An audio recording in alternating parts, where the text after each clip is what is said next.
Lupa juga selawat salam kita curahkan kepada junjungan Nabi Agung kita Nabi Muhammad Sallallahu Alaihi Wasallam, dan semoga kita mendapatkan syafaatnya di yaumul kiamah nanti. Sebelum kita mulai pada acara pagi hari ini, kabarnya kita buka pada acara malam pagi hari ini dengan bacaan basmalah bersama-sama. Bismillahirrahmanirrahim. Saya mau mengucapkan terima kasih kepada seluruh peserta, seluruh teman-teman yang masih menyempatkan hadir pada acara pagi hari ini, dan alhamdulillahnya acara ini udah berlangsung dalam 3 hari ini.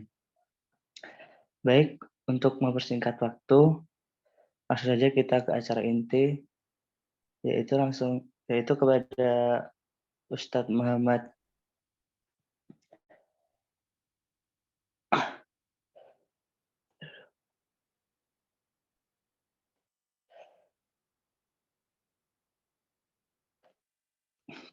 untuk Ustadz Haris Lutfi, tempat dan layar dipersilahkan. Nah, Bismillahirrahmanirrahim. Suara bisa kedengar jelas ya?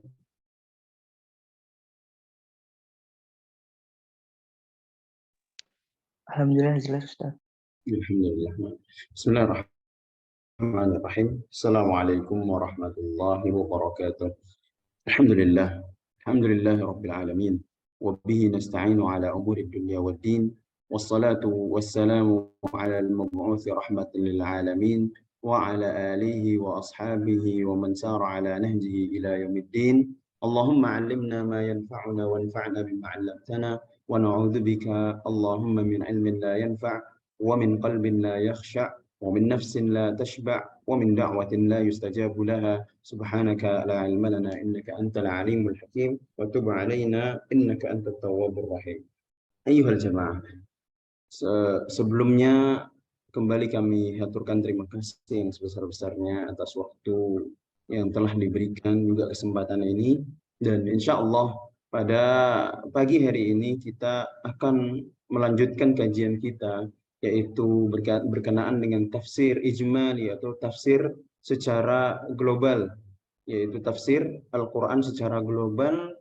Dan untuk pembahasan kita pada pagi hari ini adalah tafsir dari juz yang ketiga, ya, tafsir dari juz yang ketiga, yaitu dari surat Al-Baqarah ayat 253 sampai dengan surat Ali Imran ayat ke-91. Nah, ayyuhal jamaah, kita untuk juz ketiga ini masih pada surat yang sama, atau masih dimulai pada surat yang sama, yaitu surat Al-Baqarah. Dan pada awal atau pada permulaan juz ini, insya Allah kita akan mengakhiri kajian kita berkaitan dengan surat Al-Baqarah, kemudian juga dilanjutkan dengan surat berikutnya, yaitu surat Ali Imran. Nah, para jamaah yang dirahmati oleh Allah Subhanahu wa taala, bahasan kita yang pertama pada juz yang ketiga ini adalah yaitu perbedaan keutamaan para rasul, dan juga yang berkaitan dengan ayat kursi, yaitu ayat ke-253 sampai dengan ayat ke-255. Dari ayat-ayat ini, dimulai dengan ba'dhum ala ba'd,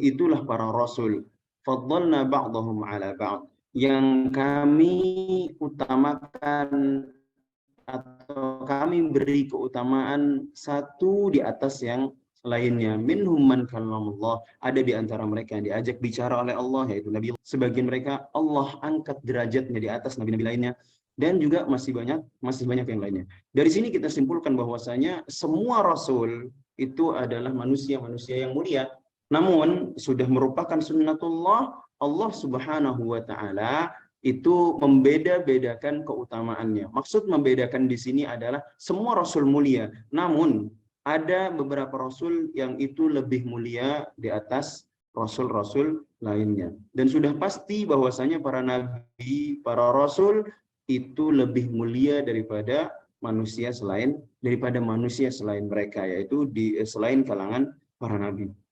Kemudian ayyuhal jamaah, setelah Allah Subhanahu wa taala menyebutkan tentang keutamaan para nabi, ya, yang disebutkan di ayat 253 yang kita bisa baca, ayat yang cukup panjang. Allah Subhanahu wa taala melanjutkannya dengan ayat yang paling mulia di dalam Al-Qur'an, yaitu ayatul kursi atau ayat kursi. Dimulai dari firman Allah Subhanahu wa taala, Allahu la ilaha illa huwal hayyul qayyum. Ya, Allah la ilaha illahu, ya, yang mana tiada sesembahan yang berhak untuk disembah melainkan Allah, Al-Hayyul Qayyum, yang maha hidup dan maha berdiri dengan sendirinya, ya, yang berdiri dengan sendirinya, atau yang maha mengatur segala sesuatu. Yang ini, kedua sifat ini, yaitu Al-Hayyu Al-Qayyum, sebagaimana disebutkan di dalam hadis, bahwasanya kalau seorang hamba berdoa dan sebelum dia mulai doanya, dia memuji Allah Subhanahu wa taala dengan seruan ya Hayyu ya Qayyum, maka Allah Subhanahu wa taala berjanji untuk mengabulkan doanya tersebut. Yang mana Allah Subhanahu wa taala memulai ayatul kursi dengan klaim tentang tauhid, yaitu bahwasanya Allah Subhanahu wa taala Maha Esa di dalam hal-hal yang itu merupakan haknya Allah Subhanahu wa taala. Allah Maha Esa dalam penciptaan, Allah Maha Esa di dalam peribadatan. Maksudnya adalah segala bentuk peribadatan hanya boleh diberikan kepada Allah Subhanahu wa taala semata, tidak kepada lainnya. Kemudian ada untuk di sini apa? Sebelum kita berdoa, sebelum kita minta kepada Allah Subhanahu wa taala, maka hendaknya yang pertama kali kita lakukan sebelum masuk kepada doa adalah kita memuji Allah Subhanahu wa taala. Bagaimana caranya? Yaitu dengan cara menyebut nama-nama yang indah, menyebut asmaullah al-husna, menyebut nama-nama Allah yang sempurna, yang maha indah, yang itu ketika kita menyebutkan nama-nama tersebut, maka Allah Subhanahu wa taala akan semakin mencintai dengan firman Allah Subhanahu wa taala, walillahil asmaul husna, dan Allah itu memiliki nama-nama yang indah, fad'uhu biha, maka berdoalah kalian dengan nama-nama tersebut. Sebagai contoh, kita minta dilapangkan rezeki, maka kita berdoa, ya Allah, ya Razzaq. Misalkan kita mulai dengan ya Hayyu ya Qayyum, kemudian kita pakai nama Allah yang berkaitan dengan doa yang kita minta, itu ya Razzaq, ya Wahhab, dan masih banyak nama-nama Allah dan juga sifat-sifat yang lainnya. Barulah kemudian kita masuk kepada doa kita, misalkan urzuqni, beri aku rizki, atau misalkan iqdi duyuni, ya, bayarkanlah hutang-hutangku, dan doa ataupun doa lainnya. Atau misalkan kita berdoa, ya Allah, jadikanlah aku sebagai ahli zakat, dan masih banyak doa-doa yang lainnya. Kemudian faedah berikutnya adalah ilmu dan rahmatnya, yaitu ilmu dan juga rahmat Allah Subhanahu wa taala meliputi segala sesuatu. Yang maksudnya di sini adalah bahwa tidak ada yang luput dari ilmunya Allah Subhanahu wa taala, baik itu yang nampak oleh kita maupun yang tidak nampak. Kemudian berikutnya, kenapa ayat ini dinamakan ayat kursi? Karena di dalam ayat ini Allah Subhanahu wa taala menyinggung tentang kursinya. Wasi'a kursiyyuhus samawati wal ardh, yang mana kursi Allah itu seluas langit dan bumi, ya, yang mana ketika kita tahu bahwasanya kursinya Allah saja itu sebesar langit dan bumi, ini menunjukkan betapa agungnya Sang Pencipta, yaitu betapa agungnya besarnya Allah Subhanahu wa taala yang menciptakan kursi tersebut. Kemudian para jamaah yang dirahmati oleh Allah Subhanahu wa taala, berikutnya dari ayat 261 sampai dengan 200 tentang beberapa sistem perekonomian di dalam Islam, ya, menyinggung tentang sistem perekonomian di dalam Islam. Yang pertama berkaitan dengan keutamaan keutamaan berinfak. Ya, ini maksud dengan infak di sini adalah keutamaan mengeluarkan harta. Tentunya yang dimaksud dengan mengeluarkan harta yang mendapatkan keutamaan adalah ketika seseorang mengeluarkan hartanya untuk di jalan Allah Subhanahu wa taala atau untuk mendapatkan keridhaan dari Allah Subhanahu wa taala juga rahmatnya. Sebagaimana di dalam firman Allah di dalam ayat 261, "Matsalul ladzina yunfiquna amwalahum fi sabilillah kamatsali habbatin ambatat sab'a sanabila fi kulli sumbulatin mi'atu habbah." Intinya adalah perumpamaan orang yang menginfakkan atau mengeluarkan hartanya untuk berjuang di jalan Allah itu seperti dia menanam biji, ya, seperti biji yang darinya ambatat sab'a sanabil, keluar 7 cabang, fi kulli sumbulatin mi'atu habbah, di setiap satu biji atau di setiap satu cabang itu mengeluarkan mi'atu habbah, 100 biji lainnya. Yang ini berarti setiap satu kebaikan, setiap sedekah Allah Subhanahu wa taala mengganjarnya dengan 700 kebaikan, ya, yang mana Allah ibaratkan satu biji kita tanam kemudian tumbuh 7 cabang, setiap cabang ada 100 biji lainnya. Ini adalah perumpamaan ketika Allah Subhanahu wa taala mengganjar kebaikan atau mengganjar sebuah infak atau mengganjar sebuah yaitu ketika seseorang mengeluarkan hartanya untuk berjuang di jalan Allah Subhanahu wa taala. Dan termasuk di dalam mengeluarkan uang untuk berjuang di jalan Allah adalah mengeluarkan uang untuk menuntut ilmu, mengeluarkan uang untuk mempelajari Al-Qur'an, mempelajari hadis Nabi Shallallahu alaihi wasallam. Kemudian yang mana niat daripada infak itu haruslah ikhlas lillahi ta'ala, yang kemudian ketika kita hendak berinfak maka berinfaklah dengan adab yang baik. Maksudnya dengan adab yang baik itu apa? Kalau kita sedang berinfak atau kalau kita bersedekah, jangan perhitungan. Ya, jangan perhitungan itu maksudnya seperti apa? Ketika kita sudah bersedekah kepada seseorang, lalu kita berkata kepadanya di lain waktu, "Kenapa kamu tidak begini? Padahal saya sudah pernah sedekah sama kamu." Ini yang dimaksud dengan perhitungan. Atau mengganggu dengan cara apa? Menyebut-nyebut terus, ya, pemberian tersebut. Semisal kita, wala'iyadzubillah, kita punya rezeki dari Allah Subhanahu wa taala, lalu kita membagikannya kepada orang yang membutuhkan, dan ketika orang yang membutuhkan tersebut mungkin barangkali suatu ketika bikin kita kesal, lantas kemudian kita menyinggung-nyinggungnya, "Kok kamu berani gangguin saya? Padahal kamu dulu sering saya kasih sedekah." Atau misalkan orang tersebut tidak berbuat apa-apa, tapi kita selalu bilang, "Oh, uang sedekahnya dipakai apa?" Atau misalnya, "Gimana? Ada yang sedekah nggak selain saya?" Atau, "Itu loh orang yang dulu pernah saya kasih sedekah." Dan ucapan-ucapan yang mengganggu lainnya, ya, disertai dengan perbuatan perhitungan atau dengan perilaku perhitungan. Kalau memang dia ingin bersedekah, sudah tidak perlu diungkit-ungkit lagi. Kalau dia ingin bersedekah, tidak perlu lagi mengungkitnya. Bersedekah lalu apa? Minta ganjarannya dari Allah Subhanahu wa taala tanpa harus mengungkitnya kembali, terkhusus di depan orangnya, dan itu sangat mengganggu. Kemudian berikutnya adalah tentang kerasnya larangan riba, yang mana pelakunya itu seperti orang yang kerasukan syaitan. Kita cek pada ayat yang ke-275, alladzina ya'kuluna riba la yaqumuna illa kama yaqumul ladzi yatakhabbathu syaitanu minal mas. Itu orang-orang yang memakan riba dia tidak dapat berdiri, melainkan seperti berdirinya orang yang kemasukan setan karena gila. Maksudnya begini, kita tahu bahwasanya di dalam ayat yang lain Allah Subhanahu wa taala berfirman, "Wa ahallallahu al-bai'a." Allah menghalalkan jual beli, wa harramar riba, dan Allah mengharamkan riba. Ya. Dan kenapa riba itu sangat berbahaya? Kenapa riba itu sangat dilarang oleh Allah Subhanahu wa taala? Karena di dalamnya terdapat kerusakan yang besar, di dalamnya terdapat hal yang dapat merusak perekonomian masyarakat, ya.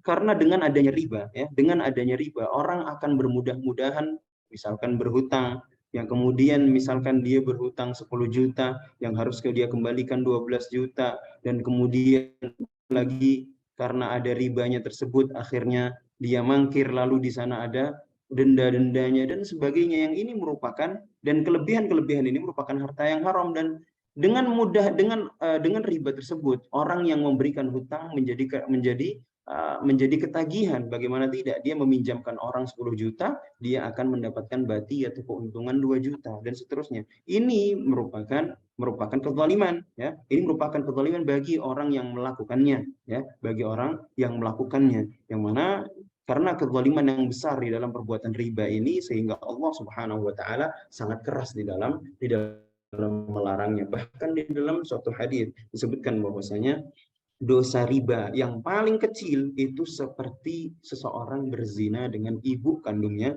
sendiri. Bukan berarti kemudian boleh berzina, tidak. Dosa zina itu sangatlah besar. Lebih-lebih jika dia berzina dengan siapa? Dia berzina dengan ibu kandungnya. Ya, dia berzina dengan ibu kandungnya. Dan orang yang melakukan perbuatan riba, ya, dia seperti orang, atau dosanya paling kecilnya itu seperti orang yang berzina dengan ibu kandung. Yang mana saking besarnya dosa tersebut, ya, karena Allah tidak akan mengancam atas suatu perbuatan dosa kecuali di balik daripada itu terdapat kemadharatan atau mara bahaya yang sangat besar, ya. Maka pantaslah ketika Allah mengancam orang yang melakukan perbuatan riba ini, Allah akan hilangkan baginya apa? Keberkahan di dalam hidupnya, di dalam hartanya, sebagaimana firman Allah Subhanahu wa taala di ayat 276, yamhaqullahu riba wa yurbi as-sadaqat. Orang-orang yang melakukan riba, ya, orang-orang yang melakukan riba, Allah akan musnahkan mereka. Maksudnya apa? Harta karena perbuatan riba, harta karena riba, Allah pasti akan musnahkan. Allah tidak akan berkahi harta tersebut, dan berbeda dengan sedekah. Nah, Allah cinta dengan sedekah. Ketika kita bersedekah, kita mengeluarkan harta kita untuk di jalan Allah, atau untuk di jalan Allah Subhanahu wa taala, maka apa? Allah sangat mencintainya, dan Allah akan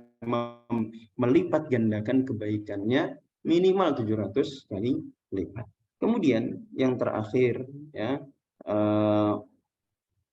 yaitu pentingnya mencatat dan mendatangkan saksi saat berhutang. Ini adalah penjelasan dari ayat yang sangat panjang, yaitu ayat 282, dimulai dari firman Allah Subhanahu wa taala, ya ayyuhalladzina amanu idza tadayantum bidainin ila ajalin musamma faktubu. Wahai orang-orang yang beriman. Di sini yang diseru adalah orang yang beriman. Kalau tidak beriman, tidak perlu melakukannya, ya.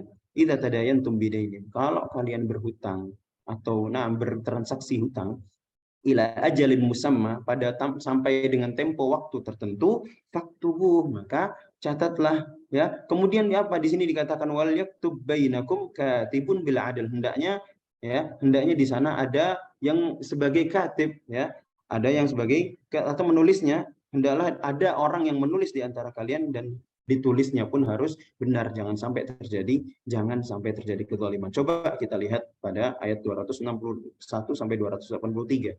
Betapa Allah Subhanahu wa taala sangat memperhatikan segala urusan hambanya, bahkan sampai urusan ekonomi pun diperhatikan dengan betul. Betapa tidak, Allah Subhanahu wa taala melarang kita untuk bertransaksi ribawi karena di dalam terdapat kerusakan. Bahkan kalau berhutang, hendaknya dia dicatat. Ini semuanya berkaitan dengan sistem perekonomian di dalam Islam yang ini sangat diperhatikan bahkan oleh Allah Subhanahu wa taala. Kemudian para jamaah, dari ayat 284 sampai dengan 286, Allah Subhanahu wa taala menjelaskan kepada kita tentang rukun iman dan juga segala bentuk kemudahan dari Allah Subhanahu wa taala. Selain menyebutkan kelima rukun Islam, surat Al-Baqarah juga menyebutkan sebagian rukun iman. Di antaranya adalah beriman kepada Allah, beriman kepada malaikatnya, beriman kepada kitab-kitabnya, juga rasul-rasulnya, tanpa membedakan mereka semua. Maksudnya tanpa membedakan, bukan orang itu cuma beriman kepada Allah, beriman kepada kitab, kepada rasul, tapi tidak beriman kepada malaikat. Atau beriman kepada Allah, kepada malaikat, tapi tidak beriman kepada kitab dan rasul-rasulnya. Tidak seperti itu. Ketika kita beriman kepada Allah, kemudian kita beriman kepada malaikatnya dan lainnya, kita harus beriman secara totalitas. Dalam arti tidak boleh sampai ada satu yang tidak kita imani. Karena tidak beriman kepada satu rukun iman berarti tidak beriman kepada rukun iman yang lainnya. Yang berarti juga tidak beriman kepada Allah Subhanahu wa taala. Ini sebagaimana tercantum di dalam ayat 285. Amanar rasulu bima unzila ilaihi min rabbih wal mu'minun ila akhirih. Kemudian di ayat 284 ketika ayat ini turun, bahwa Allah Subhanahu wa taala menghisab, yakni menghitung setiap amal yang nampak maupun tersembunyi. Sehingga para sahabat itu merasa keberatan. Maksudnya merasa keberatan itu merasa tertekan dengan hal tersebut, ya, sehingga mereka tidak tenang hidupnya. Karena apa? Aduh, apapun yang saya lakukan nampak tidak nampak pasti Allah akan hisab, pasti Allah hitung. Sehingga kemudian Allah Subhanahu wa taala menurunkan ayat yang ke-286 di mana Allah Subhanahu wa taala memulai firman-Nya, la yukallifullahu nafsan illa wus'aha. Allah tidak membebani seorang pun illa wus'aha, kecuali dia mampu untuk melakukannya, atau dia mampu untuk menjalaninya, ya.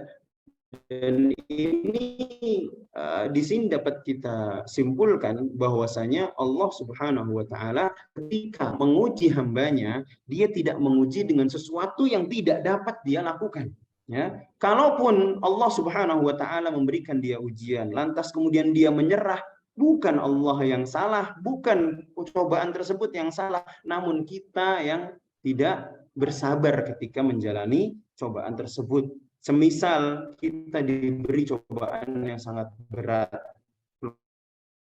keluarganya broken home, ekonominya tidak carut-marut, dan lain sebagainya. Lantas kemudian dia merasa bahwasanya hidupnya tidak adil. Padahal sebenarnya kalau dia masih bersabar juga bersyukur, dia masih bisa menjalaninya. Namun karena dia tidak bersabar, kemudian dia iris tangannya, keluar darahnya, lalu mati sampai kehabisan darah. Dia menyerah dengan cara membunuh diri. Ini tidak dibenarkan. Kalau dia lanjut, lalu kemudian dia bertahan, lalu dia bersabar, minta taufik, minta petunjuk dari Allah Subhanahu wa taala, maka Allah Subhanahu wa taala akan mudahkan jalannya. Karena usaha Allah tidak akan membebani hambanya dengan suatu ujian, dengan suatu perintah, kecuali mereka mampu untuk melaksanakannya. Ya, juga seperti halnya kewajiban-kewajiban yang diberikan kepada kita, dari salatnya, zakatnya, atau puasanya, zakatnya, Allah tidak akan memerintahkan kita untuk melakukan amalan yang wajib kecuali Allah tahu. Allah sudah tahu, bahkan sejak sebelum bumi ini diciptakan, Allah tahu bahwasanya hambanya mampu untuk melaksanakannya, bahwasanya hambanya mampu untuk salat 5 kali dalam sehari, mampu. Cuma kadang mereka ingkar terhadap kemampuan yang telah Allah Subhanahu wa taala berikan kepada mereka. Ya, pada itu inilah maksud daripada Allah itu membebani hambanya sebatas apa yang mereka mampu saja, tidak lebih, ya. Sehingga maka kita tahu ada istilah cobaan orang itu beda-beda. Itu betul, ya. Karena setiap orang akan diuji oleh Allah Subhanahu wa taala sesuai dengan porsi kemampuannya. Ya, seperti cobaan saya jelas berbeda dengan cobaan antum. Cobaan satu sama lain di antara antum juga berbeda, ya. Cobaan di antara antum sekalian berbeda satu dengan yang lainnya. Ya, seperti contohnya cobaannya orang yang kaya berbeda dengan cobaannya orang miskin, dan masing-masing mendapatkan cobaannya banyak. Nanti hisabnya juga akan beda dengan orang yang tidak punya apa-apa selama hidupnya. Allah itu maha adil. Kemudian para jamaah, ini adalah bagian terakhir dari surat Al-Baqarah. Lalu kemudian kita akan beranjak kepada surat Ali Imran. Ingat, suratnya namanya Ali Imran, bukan Al-Imran, ya, tapi Ali Imran, yaitu keluarga Imran. Keluarga Imran, bukan Ali Imran. Bukan Al-Imran, tapi jemaah, surat Ali Imran itu adalah surat Madaniyah. Sebagaimana sudah kita sampaikan bahwasanya surat Makkiyah yaitu adalah surat yang Allah Subhanahu wa taala turunkan sebelum Rasulullah SAW berhijrah ke kota Madinah. Sementara surat Madaniyah itu adalah surat-surat yang Allah Subhanahu wa taala atau ayat-ayat yang Allah turunkan setelah Rasulullah berhijrah ke kota Madinah. Surat Madaniyah ini berisikan 200 ayat. Kemudian ada keutamaan lain daripada surat Ali Imran, yaitu bersama dengan surat Al-Baqarah, surat ini dinamakan sebagai Az-Zahrawan, atau yang disebut yaitu dua surat yang memberi cahaya. Di sini sebagaimana sebuah perkataan, ta'allamu suratul Baqarah wa Ali Imran fa innahuma az-zahrawan yudhillani sahibahuma yaumil qiyamah. Ini adalah sabda Nabi sallallahu alaihi wasallam. Pelajarilah surat Al-Baqarah, pelajarilah surat Ali Imran, fa innahuma az-zahrawan, karena keduanya dapat memberikan cahaya, yudhillani sahibahuma yaumil qiyamah, ya. Yang ini dapat melindungi orangnya pada hari kiamat, ka'annahuma ghamamatani aw ghayayatan, yaitu seperti awan yang melindungi kita dari panasnya matahari, ya. Dia dapat memberi kita cahaya, juga dapat menaungi kita dari panasnya matahari yang didekatkan di atas kepala kita pada hari kiamat. Kemudian banyak pembahasan dalam surat Ali Imran tentang Bani Israel. Jelaslah karena Ali Imran mereka dari Bani Israel, ya, dan seruan kepada ahli kitab baik itu Yahudi maupun Nasara agar mereka kembali kepada agama yang lurus sesuai dengan ajaran para nabi mereka, tidak melakukan kebid'ahan, tidak melakukan kesyirikan, ya. Itu adalah ajakan yang Allah Subhanahu wa taala sampaikan kepada mereka. Kemudian bagian awal dari surat ini menjelaskan tentang pembagian ayat Quran menjadi ayat yang muhkamat dan juga ayat yang mutasyabihat. Apa itu ayat muhkamat dan ayat mutasyabihat?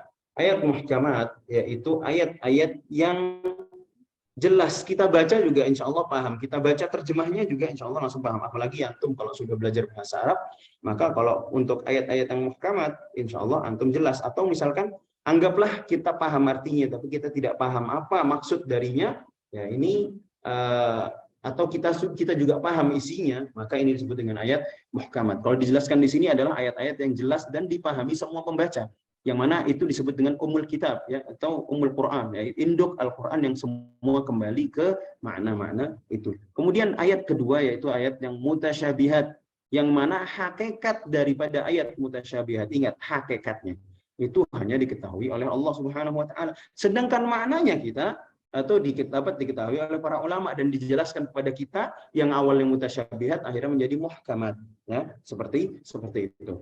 Karena di sini Allah Subhanahu wa taala berfirman, "Huwallazi anzala 'alaikal kitaba minhu ayatun muhkamat." Di antara ayat-ayat tersebut ada yang mudah dipahami, hunna ummul kitab wa ukhar mutasyabihat. Sedangkan yang lainnya adalah ayat-ayat mutasyabihat, yaitu ayat-ayat yang kalau kita ingin memahaminya harus dengarkan penjelasan maknanya dari para ulama, ya. Dan kalau dan tidak mungkin, dan sebenarnya insya Allah semua yang ada di dalam Al-Quran itu dapat dijelaskan oleh para ulama, orang-orang yang benar-benar mempelajari Al-Quran dan isinya, ya.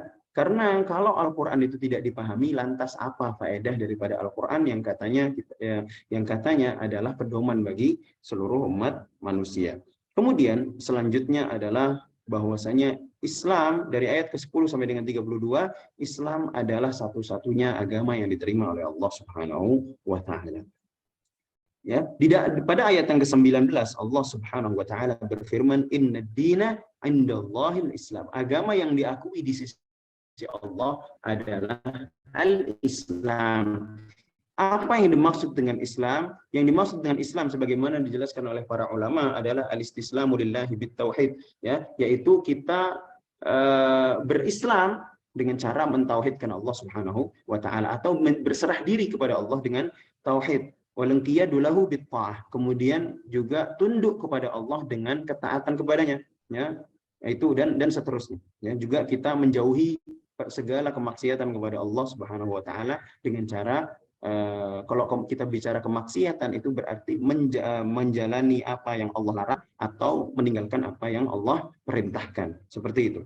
Kemudian yang mana Islam itu adalah salah satu-satunya jalan keselamatan kelak di hari kiamat. Adapun orang-orang kafir maka tidak akan bermanfaat harta dan anak mereka, sebagaimana disebutkan pada ayat yang disebutkan pada ayat yang ke-10 di mana Allah Subhanahu wa taala berfirman, "Innal ladzina kafaru", bahwasanya orang-orang yang kafir, lan tughniya anhum amwaluhum, ya. Harta mereka itu tidak akan bermanfaat. Maksudnya tidak bermanfaat itu bukan di dunia, akan tetapi di akhirat. Harta yang mereka kumpulkan selama di dunia tidak dapat menyelamatkan diri mereka ketika mengharuskan mereka masuk ke dalam neraka.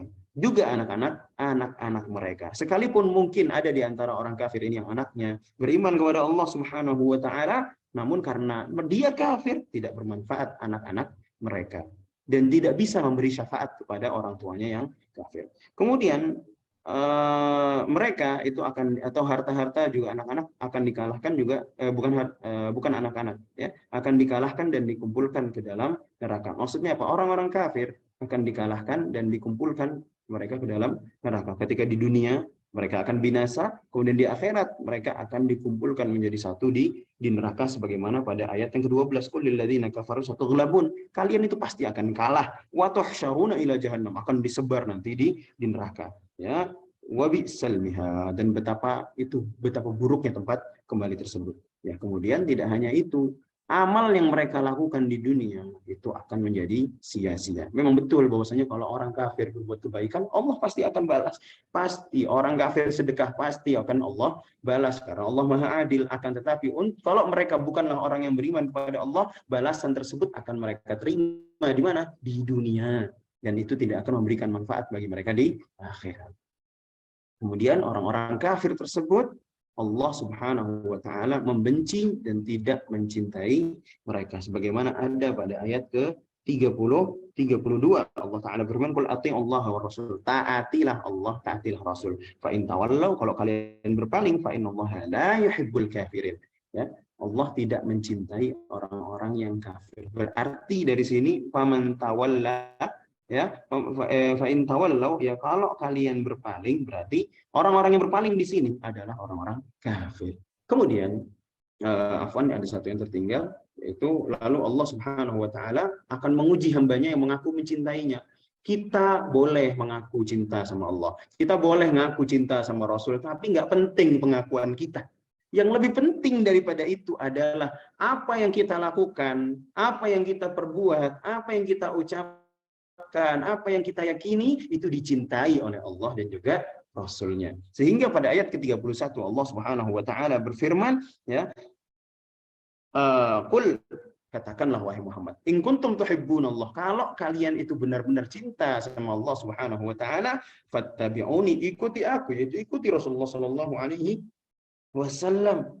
Yuhibbukumullah, kalau kalian mengikuti jalannya Rasulullah, yuhibbukumullah, maka Allah akan mencintai kalian. Wa yaghfir lakum dzunubakum, Allah juga akan mengampuni dosa-dosa kalian. Wallahu ghafurur rahim, ya. Sesungguhnya Allah itu Maha Pengampun lagi Maha Penyayang. Lalu pertanyaannya, dari mana kita tahu ajaran Rasulullah? Kita baca Al-Qur'an, lalu kita baca hadis dari Nabi sallallahu alaihi wasallam. Dan untuk khususnya di zaman ini, ya, khususnya di zaman ini Allah Subhanahu wa taala membukakan kepada kita pintu belajar seluas-luasnya. Kita tidak bisa belajar di pesantren, kita bisa belajar di majelis-majelis ilmu. Kita tidak bisa hadir ke tempatnya langsung, bisa seperti yang kita lakukan saat ini, yaitu dengan cara online. Untuk bertanya pun bebas, tinggal kalau kita ingin benar-benar menuntut ilmu, tinggal lepaskan baju berupa hawa nafsu. Karena kalau kita belajar masih diliputi hawa nafsu, maka akan sulit hidayah itu sampai kepada kita. Dikatakan ini haram, dia bilang apa kayaknya nggak haram. Dikatakan ini sunnah, dia katakan kayaknya kalau miring dikit nggak apa-apa lah. Nggak bisa seperti itu, ya. Ketika Allah Subhanahu wa taala mengatakan ini halal, maka itu halal. Ketika mengatakan ini haram, maka itu haram. Ketika Rasulullah Shallallahu alaihi wasallam mengatakan agar kita menjauhi perkara yang bid'ah, itu berarti kita harus mengamalkan sunnahnya. Jangan terbalik, ya. Jangan terbalik. Ketika Rasulullah sudah sampaikan sunnah-sunnahnya, ajarannya, justru kita malah membuat sesuatu yang baru, atau justru kita lebih mencintai perbuatan yang tidak diajarkan oleh Rasulullah Shallallahu alaihi wasallam. Kemudian selanjutnya pembahasannya adalah tentang keluarga-keluarga yang terpilih. Di sini Allah Subhanahu wa taala di ayat 33, Allah Subhanahu wa taala memilih Nabi Adam alaihi salatu wassalam sebagai khalifah. Juga nama. Kemudian Allah Subhanahu wa taala memilih keluarga Nabi Ibrahim, juga keluarga Imran sebagai keluarga para nabi dan rasul. Kita bisa tengok pada ayat ke-33, innallaha astafa Adam wa Nuh wa ala Ibrahim wa ala Imran 'alal alamin. Allah muliakan mereka. Ya, Allah lah yang memuliakan mereka. Yang mana Allah Subhanahu wa taala Maha mengetahui kemuliaan mereka, di mana keluarga Imran yang mendedikasikan anaknya untuk agama Allah. Sehingga dari keluarga Imran ini, ya, ini semuanya mereka dari Bani Israel. Keluarlah misalkan Nabi Musa, keluarlah Nabi Isa, Nabi Zakaria, Nabi Yahya, yang semuanya itu bergerak untuk berdakwah, bergerak untuk menyampaikan tauhid kepada Allah Subhanahu, atau menyampaikan agar mengajak manusia untuk mentauhidkan Allah Subhanahu wa taala semata. Kemudian berikutnya adalah Nabi Zakaria yang tidak pernah putus asa dalam berdoa. Kita bisa tengok pada ayat yang ke-38. Hunalika da'a Zakaria rabbah. Kita lihat ya, Nabi Zakaria yang berdoa itulah Zakaria yang berdoa kepada Rabbnya. Qala rabbi habli min ladunka dzurriyyatan thayyibah. Nabi Zakaria tidak pernah putus asa untuk berdoa. Apa yang beliau minta? Beliau itu minta keturunan. Beliau minta supaya diberikan keturunan. Dan Allah Subhanahu wa taala mengijabahi doanya. Dalam keadaan apa? Ternyata Nabi Zakaria yang tidak pernah putus berdoa baru diberikan momongan, baru diberi anak ketika beliau sudah berusia lanjut. Tidak hanya beliau, bahkan istrinya kala itu juga sudah berusia yang sudah cukup tua. Ya. Kemudian selanjutnya adalah di sini disebutkan tentang Maryam, yaitu ibundanya Nabi Isa alaihi salatu wassalam, yang selalu menjaga kesucian dirinya, sehingga Allah Subhanahu wa taala memilihnya menjadi wanita yang istimewa dari perempuan-perempuan lainnya di semesta alam ini. Kemudian berikutnya juga bercerita tentang Nabiullah Isa, dan juga yang mana Nabiullah Isa adalah hamba dan juga ciptaan Allah. Jadi Nabiullah Isa bukan anak Allah, karena Allah tidak beristri, juga tidak memiliki anak. Ya, lam yalid wa lam yulad. Allah tidak dilahirkan, Allah juga tidak melahirkan. Ya, yang Nabiullah Isa itu diberikan mukjizat, diberikan keajaiban-keajaiban dari sisi Allah Subhanahu wa taala. Dan juga Allah Subhanahu wa taala menjadikan bagi Nabi Isa penolong dalam berdakwah. Ya, sebagaimana ayat ke-52, falamma ahassa Isa minhumul kufra man ansari ila Allah. Dia minta dia mencari orang yang dapat mendukungnya di dalam berdakwah. Qala al-hawariyun, orang-orang yang setia dengan Nabi Isa pun berkata, nahnu ansarullah. Yang mana semua kisah ini menunjukkan keesaan Allah. Maksudnya Allah itu Maha Satu, Allah itu Maha Esa. Dan juga sifatnya, yaitu sifatnya Allah yang Maha Perkasa, lagi Maha Hikmah. Ya. Kemudian di dalamnya juga terdapat seruan kepada ahli kitab. Waktu tinggal sedikit lagi. Singkatnya, Allah Subhanahu wa taala menyeru, memanggil ahli kitab atau mengajak ahli kitab dengan berbagai ajakan. Yang pertama adalah ajakan untuk mentauhidkan Allah, supaya mereka itu tidak menyembah kecuali Allah saja, tidak menyembah Isa putra Maryam ataupun Uzair yang mereka aku sebagai putranya Allah. Kemudian Nabi Ibrahim itu bukanlah seorang Yahudi ataupun Nasrani, namun agamanya Nabi Ibrahim adalah agama yang Hanif. Beliau adalah seorang Muslim yang Hanif, sebagaimana di dalam surat Ali Imran ayat ke-67 Allah Subhanahu wa taala berfirman, "Maka Ibrahim Yahudi wala Nasrani." Nabi Ibrahim itu bukan Yahudi, bukan juga Nasrani.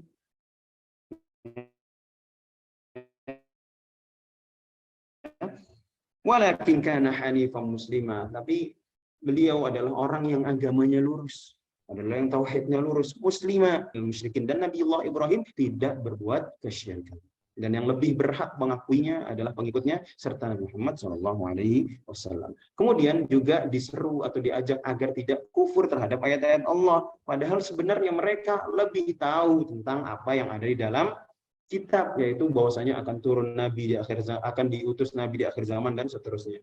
Kemudian juga ajakan atau seruan agar tidak mencampurkan antara kebenaran dan kebatilan. lalu mereka menyembunyikan kebenaran. Yang inilah yang mereka lakukan ketika mereka mengubah isi daripada kitab-kitab mereka, baik itu kitab Taurat maupun kitab Injil. Mereka rubah isinya untuk apa? Untuk mencampur antara hak yang batil, untuk menyembunyikan kebenaran. Itulah tujuan mereka. Kemudian para jamaah, yang berikutnya adalah kebenaran tentang kenabian Rasulullah Shallallahu Alaihi Wasallam dan agamanya. Ini adalah bagian yang terakhir, itu ayat 64 sampai dengan 80. Di sini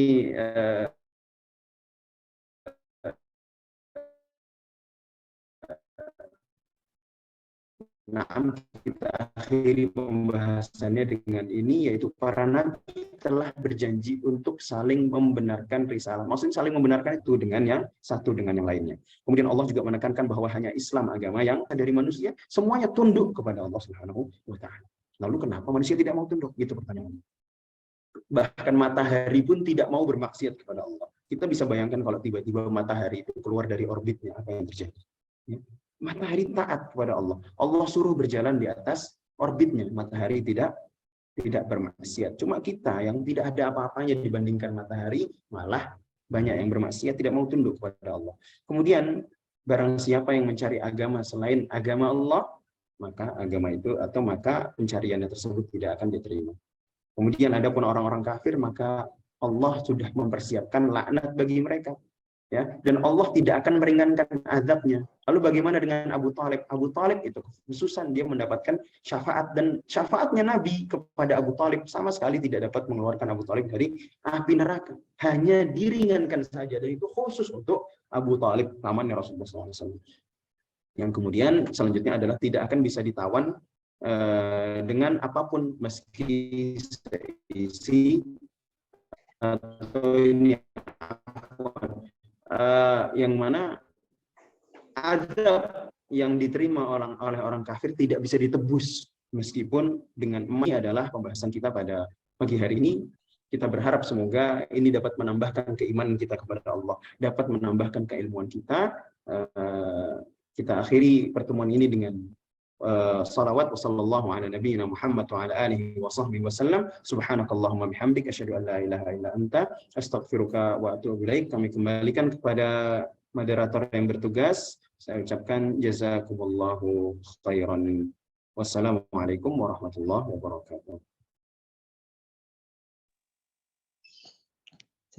Jazakallah khair kepada Ustadz. Semoga dengan apa yang disampaikan tadi bisa menambah keilmuan kita, dan semoga kita bisa istiqomah untuk tadabbur di juz selanjutnya. Baik, kita udah di penghujung acara pagi hari ini. Marilah kita tutup acara pagi hari ini dengan baca alhamdulillah dan dilanjut dengan doa kafaratul majlis.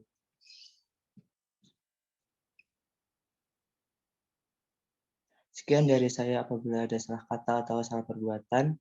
Akhirul kalam, wassalamualaikum warahmatullahi wabarakatuh.